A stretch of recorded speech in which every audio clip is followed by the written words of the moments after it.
Hello everyone, nizere ko mumeze neza, nizere ko muri mpore aho umwe wese aherereye. So, ni jewe nyene Obama ngarutse kuri ya page yanyu, kuri ya channel yanyu ibigezweho kuri telefone, ndaje ndabazaniye icigwa c'ubwenge nje kubereka ukuntu mwoshobora kongereza umuvuduko wa connection, donc umuvuduko wa telefone yiwawe. Donc je kubereka uko ushobora kongereza umuvuduko wa telefone yawe uko yari isanzwe ikora ikongereza umuvuduko.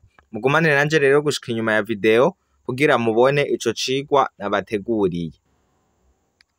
So ico ndagusaba rero ukaba utarabikora nagomba ndagusaba ubanze ukore subscribe ngaha hepfo, ufyonde kuri subscribe canke s'abone, uca ufyonda no ngaho ku gakengeri, uca ugira kuri tute canke all, biravana n'ururimi YouTube yawe urimwo, kugira ibi vyigwa ndabaha uza urabibona iyo ndabakoreye icigwa, uca uza uraronka notification muri telefone yawe canke muri machine yawe. So nta gutevya rero, ikintu bidusaba turinjira muri parametres canke settings, nkoze telefone iri mu rurimi rw'icongereza, ndaza kubafasha n'abantu biza kugora biri mu rurimi rw'igifaransa canke ku bantu dufise parametres donc zitameze co kimwe, zidafise systeme zimwe.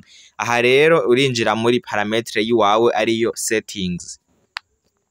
Ugeze aha rero donc je murabona ukuntu parametre yiwanje ipanze, nuko jewe canca ngaha, aha twatanguye canca ngaha muri my phone, aha canemeza ko nkacanza kuraba iri jambo ryitwa build number. Iri ijambo ndibaza muraribona, iri ryitwa build number, candarifyondako incuro 8, donc incuro 7, candarifyondako incuro 7 nkuku 1 2 3 4 5 6 7. Aha murabona baca bansaba ngo nkuremwo mode passe nsanzwe mfise kuri telefone. Donc ya mode passe nyene isanzwe, urashobora kuba ufise schema canke mode passe y'izina ryiwawe canke ibiharuro. Aha rero ushiramwo iyi mode passe ufise kuri telefone yiwawe. Eje nk'akarorero nshiremwo yiwanje. Aha murabona yuko batwereka yuko you are now a developer. Aha ubuhejeje vya mbere. Aha rero ucuza ino musi, kandi aha mbere twavuyeyo ucuza ino musi ukaraba aha kuri system, aha uca wemezako. Ikintu rero ciyongereyeko ni iri jambo rya developer options, aka kantu kanyuma aka niko kiyongereyeko, donc ntikari gahari mu gihe tutari bwagende kugira bijya duhejeje kugira hajya hejuru. Aha duca twemeza ngaha kuri developer options. Aha rero ikintu ca mbere ucuraba yuko aka kantu ko hejuru kari on, aka ndibaza murakabona, aka kantu ko hejuru urabe ko kuguruye, ucugira ngaha kuri OK usanze katuguruye. Aha rero uduga gatoyi, turaduga. Aha rero tuje gukorera kuri utu tuntu dutatu turi ngaha, naka naka kambere hamwe naka hamwe nako.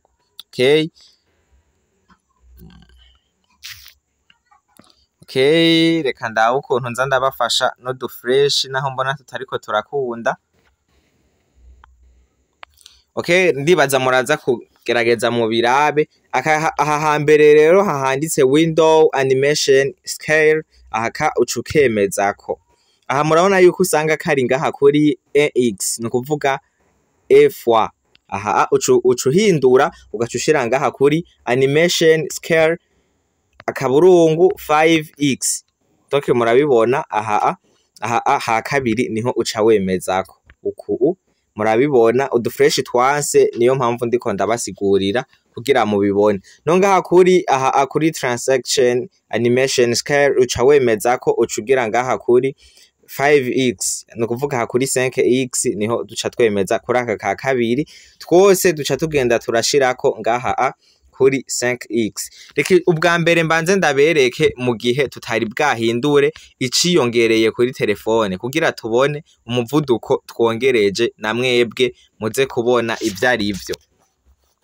Reka nk'akarorero turabe nk'ahantu bidusaba ko ko birinda kuzunguruka. Turabe nko muri YouTube. Murabona aka kantu ukuntu kariko karazunguruka. Aka kantu murabona ukuntu kariko karazunguruka tutarabigira. Nukuvuga biracari uko bisanzwe ntiturahindura bijya. Mwabonye ukuntu karya kantu kariko karazunguruka ko kikwega. Aha rero reka tubwactive utu tuntu murabe. Aha tugende turashira kuri 5x. 5x twose uko ari dutatu. Aka ka 5x donc murabibona yuko ari utu dutatu twonyene. Aha rero uba uhejeje. Uba uhejeje. Reka nk'ubu dusubire muri YouTube murabe ukuntu kaza kuzunguruka karya kantu. Murabona yuko ubu kazunguruka gafise speed imwe iri ku rwego rwo hejuru. Murabibona yuko ubu bitandukanye na kurya yari kirazunguruka mu gihe tutari bwactive. Aka kantu rero karashobora kugufasha ku muvuduko wawe wa connection, karagufasha ku muvuduko wawe wa telefone, donc uri kurakora ibintu ukabona yihuta. Murabibona. So ku bantu rero parametre zanyu ziri mu gifaransa canke iri mu rundi rurimi, reka ndabafashe ukuntu muza kubigira byoroshe. Muraza ino hejuru ucuza ngaha kuri recherche. Uraza kuza kuri parametre yawe ugira aha kuri recherche. Akantu kaza kubagora bivanye n'ama telefone mufise systeme zayo naka kantu ni karya kantu ka build number canke numero de build. Aha rero telefone yawe mu gihe izobiri mu gifaransa uca wandikako numero de build.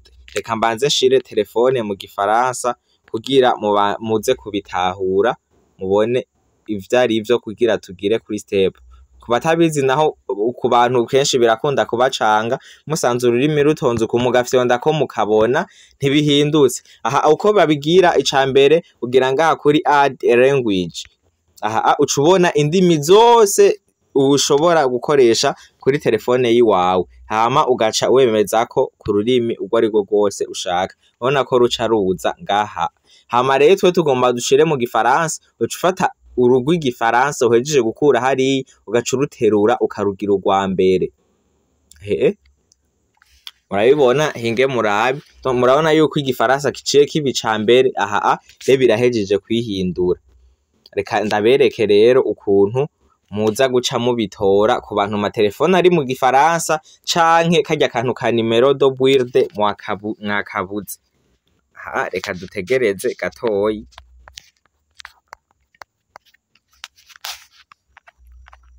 Okay guys, reka turindire sorry gatoyi.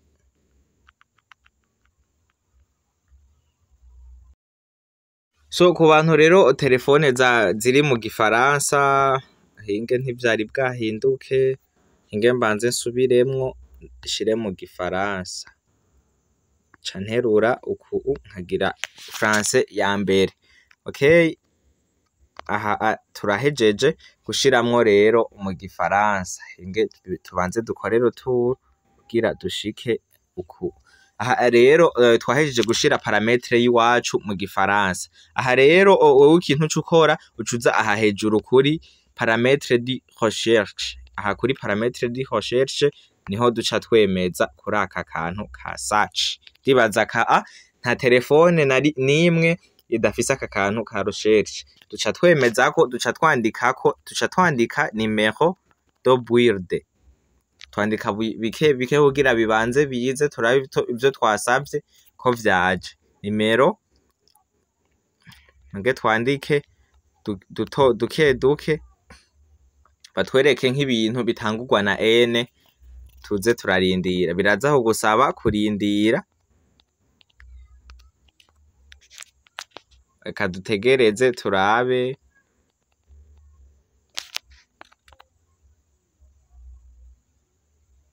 Okay, murabona twanditse uza gutanguza urudome rutoyi.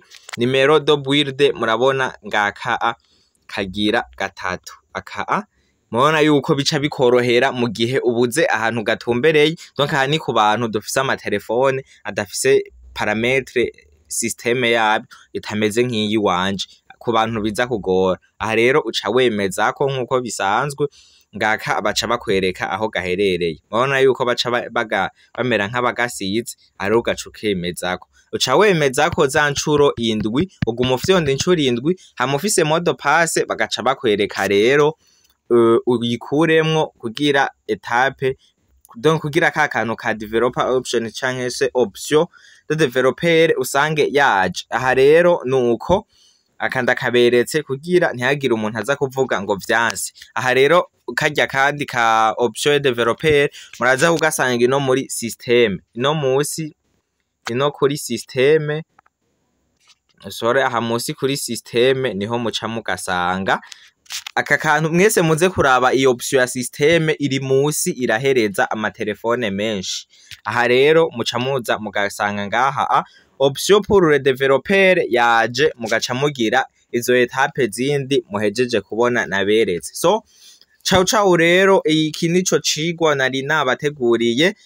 Ufise ikibazo ca wandika muri commentaire, ca ndabibona, ca ndakwishura vyihuse. Nawe ushaka kuza muri groupe ya WhatsApp uranyandikira, curaba nimero ngaha muri description, aha musi nandika titre, ucubona nimero ya WhatsApp, ucunyandikira ndagushire muri groupe ya WhatsApp. So ntiwibagire rero canke ntiwirengagize gukora subscribe, kubera ibi vyigwa tubaha murabona yuko bibagirira akamaro. Hariho ivyo mworihira amahera kugira babibakorere, ariko twe tubigisha ku buntu. Ico tubasaba ni ugukora subscribe vyonyene. So ciao rero, tuzosubira muri video ikurikira. Thanks for watching this video.